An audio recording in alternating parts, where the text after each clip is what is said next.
Part 1. Imperial Japan.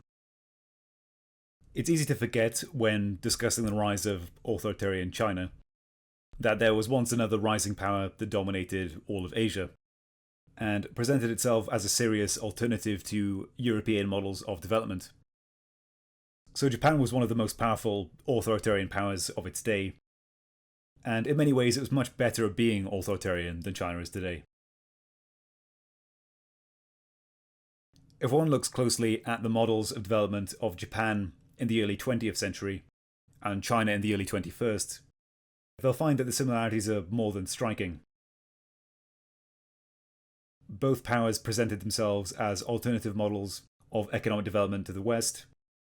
Both encouraged ethnic emigration to expand influence.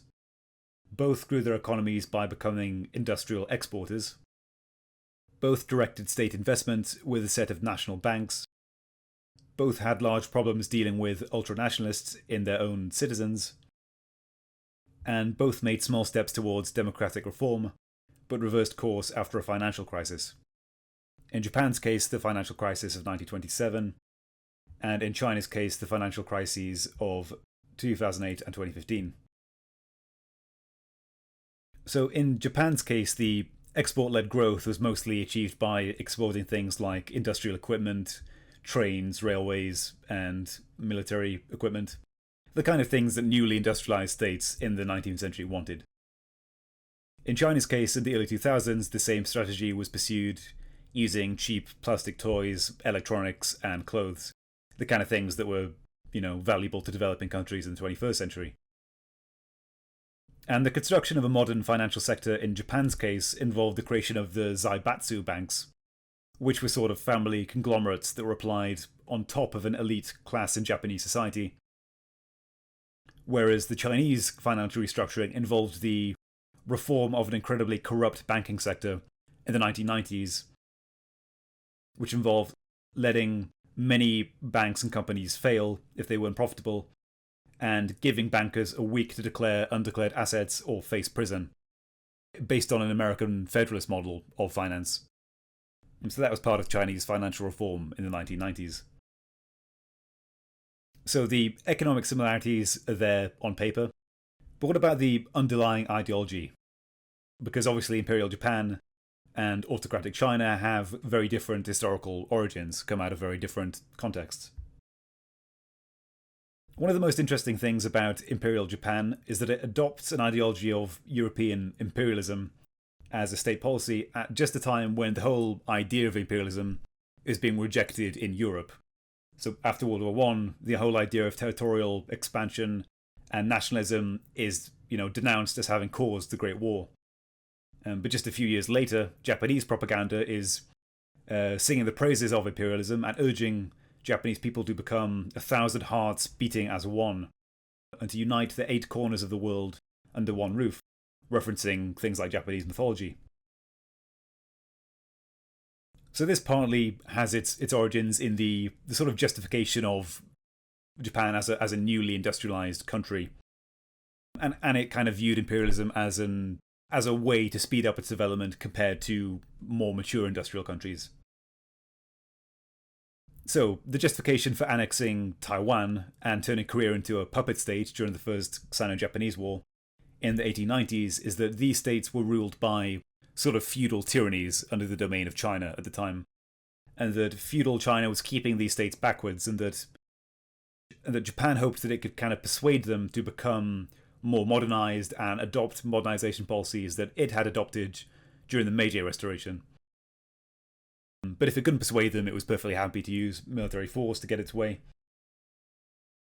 And so Japan sends troops into Korea in 1894 to rise up against a government installed by the Chinese general Yun Shikai. And so Taiwan and Korea effectively become these proxy wars between China and Japan in the late 19th century.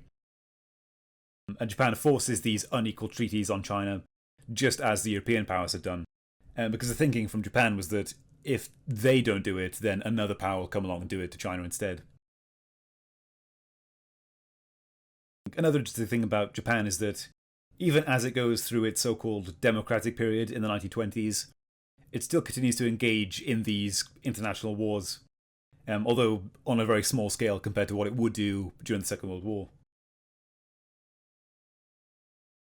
So was Imperial Japan democratic? Well, Japan creates an elected body in the 1890s called the Imperial Diet, which is elected based on property requirements, pretty much what a lot of European states had, so what kind of Britain and America already had for a few years. So it's actually one of the first countries to adopt this method.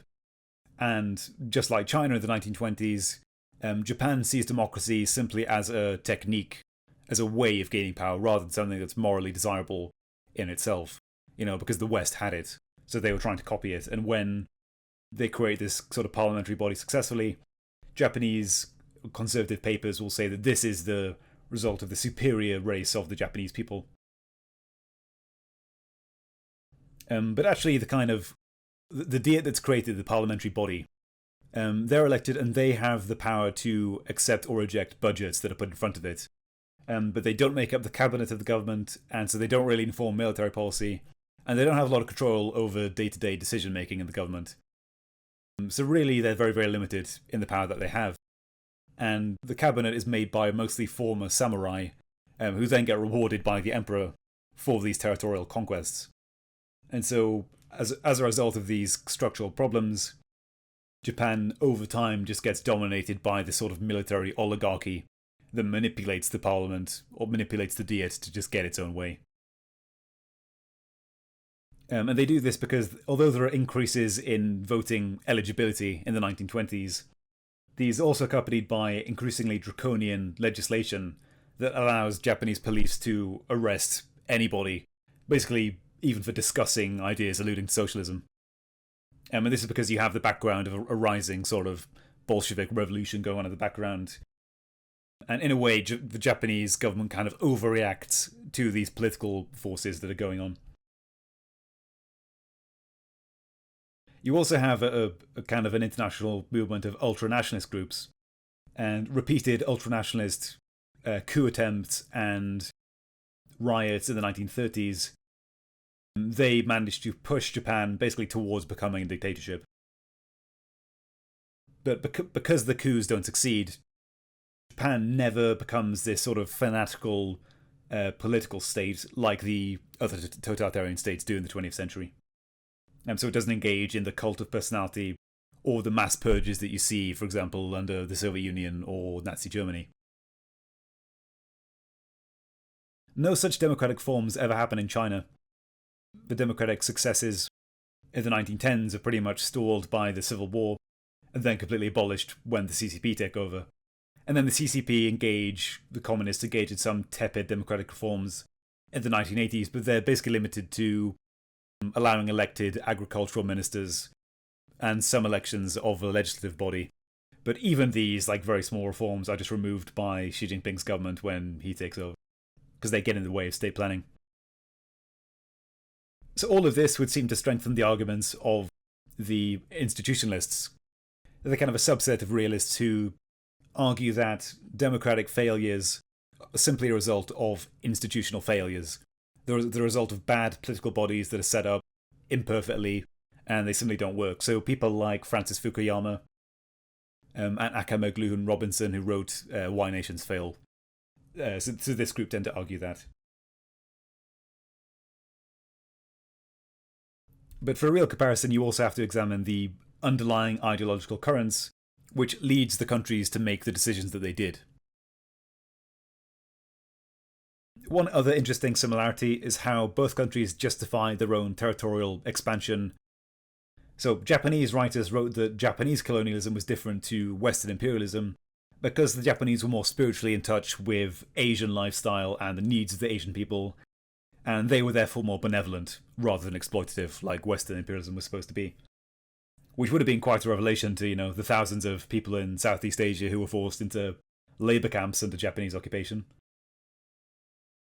And so these Japanese military theorists in the 1930s, they developed the idea of the Greater Asia Co-Prosperity Sphere, which aims to create a giant Japanese empire that dominates all across the Pacific and is ruled by Japan and extends even to the Caribbean and South America. And so, despite holding the idea that the Japanese colonial rule is beneficial for Asians and all of the Asian people, the Japanese government clarifies in 1941 by saying that although we use the expression Asian cooperation, this by no means ignores the fact that Japan was created by the gods or posits an automatic racial equality. So that was good to know. So the whole ideology of Japanese imperialism was that, yes, we're going to invade and take over other Asian countries, but ultimately we're going to develop them and turn them into states like ours so that all Asian people can become independent. And you can see in these justifications the same kind of double thing that's present in China's justification for its annexation or policies in Xinjiang and Tibet and Inner Mongolia, and their attempts to annex the entirety of the South China Sea. Because these sort of three ethnic provinces, all acquired at various times by different Chinese dynasties, but they're independent for the vast majority of their history. So instead of a natural expression of self-determination among these minorities, for the Chinese state, these populations have simply failed to recognize that they are actually Chinese, and they must be forcibly coerced into recognizing that for their own good. The CCP today will happily blame almost all of China's problems on a history of Western colonialism, while at the same time denying that its colonization of other territories is anything comparable. And Japan, just like modern China, at first encourages the presence of ultranationalist groups, which it believes can be used to aid its domestic policies, which it believes it can use to its advantage. And then it later backtracks when it realizes that this is causing problems for it.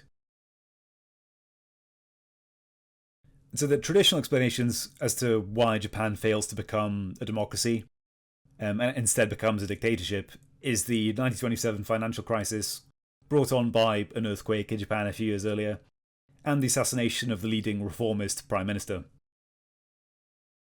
Although the more immediate cause of the institution of dictatorship are actually these ultranationalist groups that are present in Japan. And so, encouraged by the Japanese military victories against Russia, you get a faction developing in the Japanese army that's called the Imperial Way Faction. They emphasize the Imperial Way. That argues that war with the Soviet Union and China is inevitable, and therefore Japan needs to attack first and take over large parts of these countries while it's in a position of strength. And they develop a secret group called the Cherry Blossom Society, which actually assassinates politicians in Manchuria in an attempt to instigate a Japanese war in Manchuria. And they also draw up these crazy plans for the bombing of the Japanese government before it gets disbanded and discovered. You also have ultranationalist groups within the Japanese army later on called the League of Blood, which attempts to overthrow the government in 1932. They were also trying to assassinate Charlie Chaplin because he was apparently a symbol of Western decadence while he was visiting. And they actually succeed in assassinating the Prime Minister. The Japanese government imprisons them but basically lets them out after a few years. They give a very sort of weak response. And this encourages a later coup. So this second coup attempt, they almost succeed in overthrowing the Japanese government. And they assassinate two former prime ministers and nearly succeed in assassinating the current prime minister. And they're only stopped because the emperor comes out and denounces them. And so they're all put into prison. And as a result of this, the more kind of moderate military faction within the government is allowed to completely take over. The emperor decides not to interfere in politics at all. And the parliamentary imperial diet basically just becomes under the thumb of this military oligarchy. So at this point, Japan basically stops being democratic at all and becomes a full-on military dictatorship.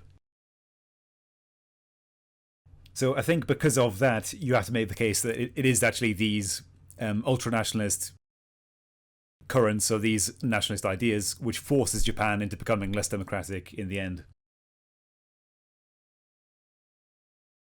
Another important thing to point out is that in the 1930s, you have the creation of a sort of industrial planning policy, which is a way for Japan to grow its economy, as free trade no longer seems very viable after the 1920s financial crisis. And so what that involves, it's a state planning industrial policy modelled after German National Socialism and Italian corporatism. And so they advocate the creating of economic growth using a railway by constructing railways in Manchuria and creating Japanese factories there. And so instead of, for example, buying the resources you need from other countries and trading with them, you can simply take over Manchuria and steal all the resources you need from there. And so, so it's important to point out that this kind of National Socialist idea in Germany and Japan, it's adopted as an alternative to free trade, as a way to grow their economies. And kind of imperialist expansion kind of goes along with that, which is the phenomenon that Hayek describes in The Road to Serfdom, that once countries abandon ideals of free trade and start controlling businesses and the economy, they inevitably lead to political tyrannies. And it's actually the same thing kind of happens in China in the 2010s, that after the 2008 financial crisis, the Chinese government becomes convinced that globalism and free trade is no longer in its interest, and it actually has a superior model of state-driven development. And so it embarks on this economic model, which actually sees state-led growth. So it wants to, instead of expanding its economy through free trade, instead wants to use state investments into things like the railway, the high-speed trains, and certain industries, and use that to grow its economy. And actually the Belt and Road over the last few years is China's attempt to replicate this by using the same policy in other countries. And so the result in Japan is that it becomes a military oligarchy, but it's actually kind of prevented from becoming a totalitarian state, which I think it would have done if the leak of blood had taken over in the 1930s. And China today is playing similarly dangerous games by encouraging nationalism among its citizens, which is resulting in numerous violent attacks against foreigners and foreign businesses in China. This was most obvious during the anti-Japanese riots in 2012, which the government initially encouraged and then backtracked once they realised the extent of the looting and violence that was being carried out. Thankfully, China today exists in an international framework that's very different to the interwar years of the 1920s and 30s. So the Chinese government is authoritarian, but it's not totally irrational, so it knows that it can't just use military annexation to get its way around the world, although it tries to do it here and there in the South China Sea. And there's less risk of an ultranationalist faction of the Chinese military taking over the government, which is something ironically because Japan from the beginning kind of merged its military with its political system, which China kind of had a similar structure initially, but because of the Chairman Mao years, the military was really distanced from the political system because Chairman Mao was so afraid of a military coup. So because of that, China is somewhat less at risk of a kind of ultranationalist military taking over the government. And so there is also the question of, was Japan a totalitarian power? Was it like Nazi Germany? Was it a fascist government? And I think the answer has to be no. I mean, obviously Japan was a pretty brutal military dictatorship, and it was certainly totalitarian in the colonies that it ruled for a brief time. The Nanjing Massacre is the most famous example of Japanese military brutality. No less appalling is the Manila Massacre, where 100,000 Filipinos were killed, or the Suqing Massacre that kills 50,000 Singaporeans, or the genocide against the Suluk Muslims in Borneo. More than 10 million Chinese were sentenced to forced labour in Manchuria, and by some estimates 100,000 prisoners died during the construction of the railway in Burma under Japanese occupation. So in its colonies, Japan actually comes close to the kind of totalitarian state which you do see in fascist states. Similarly, you can see the experiments conducted on prisoners at the Japanese Bioweapons facility in Harbin, Unit 731, which could give Joseph Mengele a run for his money. Included things like live vivisections and purposefully infecting patients with anthrax and placing prisoners in vacuum chambers which they would depressurize until they exploded. And so you can actually see in Japan the beginnings of a fascist totalitarian movement, which is evidenced by the propaganda and forced confessions that it forces from its citizens. The government even created something called the Imperial Rule Assistance Association, the IRAA, which is a kind of internal political party which went round sort of spying on people, making sure they supported the government and organising mass rallies, fairly similar to the SS in Nazi Germany. They even had an Imperial Youth Faction which was modelled on the Nazi youth. But these factions in Japan, they never reached the level of power and state repression that was present in Germany or the Soviet Union or Mao's China. And in Japan itself, they never had massive concentration camps where they imprisoned their own citizens. Even at the height of arrests of political dissidents in the 1930s, only a few dozen Japanese militants were ever executed, which is extraordinarily lenient compared to other totalitarian states. So as one Japanese judge said, no thought criminals ever hopeless. Since they were all Japanese, sooner or later they would all come around to realizing that their ideas were wrong. And so compared to China in the mid-20th century, Japan, although they use extraordinarily brutal military tactics, they never extend the same approach to their own citizens, and they never create a vast totalitarian bureaucracy. So part of the totalitarian doctrine was combining the police and the military and sort of creating warlike conditions in the state itself. What's interesting or notable about China is that after it largely abandoned the ideology of communism, after Mao died, it's become much more like an imperialist power by embracing an ideology of ethno-nationalism, which makes its future policy increasingly uncertain. Okay, that's Japan.